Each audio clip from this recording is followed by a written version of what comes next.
Hi, I'm Karl Taylor and this episode is sponsored by Squarespace. Here's my commercial photography website. It's a Squarespace one and I absolutely love it. They're easy to set up, they look amazing, there are hundreds of templates to choose from and they have first-class customer support.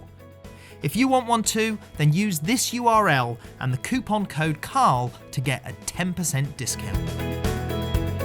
Hi, I'm Karl Taylor. Now, many of you have asked questions about stuff that we've purchased for our studio fit out in our new studio here. And one of the first things I want to review for you is this amazing projector that I bought. This is the Canon XEED XEED 6000. It was an expensive purchase. What did it cost? It was about £4,000 but we needed this for our training courses to project big images onto the wall for Photoshop training, so students on workshops could follow along, or if we're creating a video, that we could have this as a background image on the wall. Now, I'm really impressed with this because I was looking for a projector that had a long throw. Our problem was that our studio here is very big. We've got this 12-meter range from here to here. And the projector sits up on that platform that we had constructed. I'll show you that in a minute when we show you the projector linked up. And we project the image onto this wall. And this is a really long distance, 12 meters. Now, the problem and the mistake that I made is when I bought this projector, it came with the standard lens. And when we projected our image onto the wall with the standard lens, it was too big, because the standard lens is meant for a closer use. So I then had to go and buy another lens, which is called the long throw projector lens, which basically is like a telephoto lens, zooms in, and it creates a smaller picture. Now you can still zoom the picture in and out, and I'm gonna show you that in a minute when we link this projector back up. But I'm not a really knowledgeable audio-visual guy in this respect, but let me run through what I do know about it. You've got your power, your standby buttons, your menu and everything, but it's all controlled from the remote control, okay? So when the projector's up there, you can do all of this from the remote control. The main things are that you've got your standard VGA or whatever, your DVI type imports for your computer to go in. You've also got HDMI, which is obviously important. You've got an Ethernet cable connector there as well. And you've got audio in and out and all the usual stuff, power and all the rest of it. Changing the lens over was very easy. Take the top off, unscrew it, lock it in, fit it in. That was the lens done, so it was all straightforward. And setting the whole thing up actually was a piece of cake. And the menu system on the remote control was very easy as well. Now, none of that is of any use to you whatsoever. All you really want to see is what it looks like when it's projecting an image, because that's all I was interested in as well. So let's get the thing rigged up. Oh, I'll tell you what also, the other day I had my 5-year-old daughter and some of her friends, they came around and watched a Blu-ray film, and it looked spectacular on that wall. It was like being at the cinema, because this is a 1920 by 1200 resolution, so it's actually higher resolution than a HD film, and the film looked superb, so it was great even for watching movies on. But let's set it up, let's show you what it looks like. Okay, so we had this platform constructed. Adrian made this wonderful tray platform, bolted it onto the girder there. That holds our projector nice and steady. Then we've got some cables, power cable, nice and easy, boom, in it goes.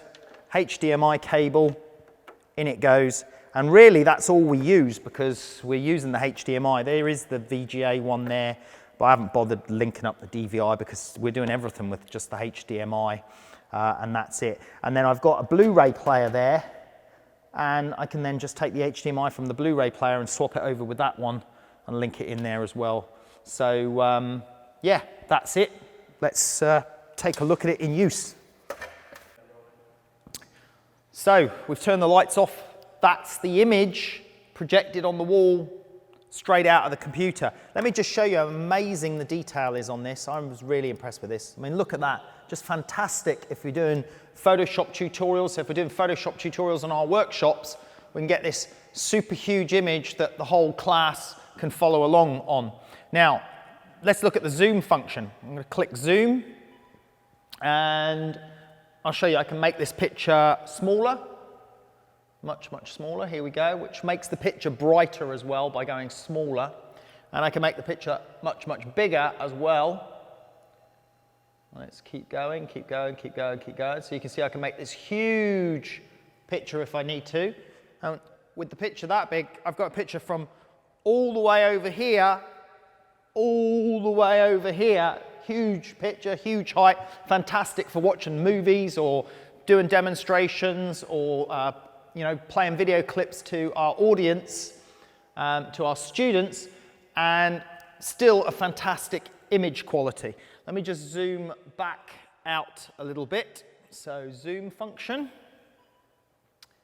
Bring that back down. Now this other feature I really liked. I didn't know projectors could do this because I don't know a great deal about them, but lens shift. You can shift the picture quite dramatically up and down. So there you go, it's going up, up, up, up. It's going to actually go over the edge of our cove and off the top there. And it doesn't lose its parallel, so the image still stays perfectly parallel, which is fantastic. So if you need to shift the image up and down or get it lower to the ground for whatever reason, and you can also shift it left and right as well. So I can shift it more to the left. There we go, so it's going to the left. So it's fantastic that you can actually move the image around without any distortion whatsoever.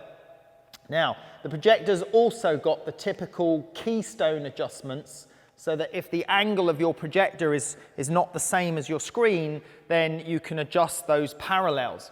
Now, the other thing that's interesting here is that this is not really a projector screen. This is just a white wall, and we're getting that quality of image off there. I don't know what you're meant to project this stuff onto, but I'm really happy with the color that we're getting on the projector and the image that we're getting compared to what I'm seeing on my actual computer, because they're matching up really well. Now, I understand that you can actually calibrate these projectors specifically if you want to fine-tune the colors and everything else on them. There are some basic settings on the image where you can change. I'm in dynamic at the moment. That's video, you've got cinema, you've got photo, sRGB, and standard. At the moment, I'm using it on dynamic because it seems to match more what I'm seeing on my computer screen, which I just prefer. Now, let's have a look with a bit of video as well. Let me just find a video clip.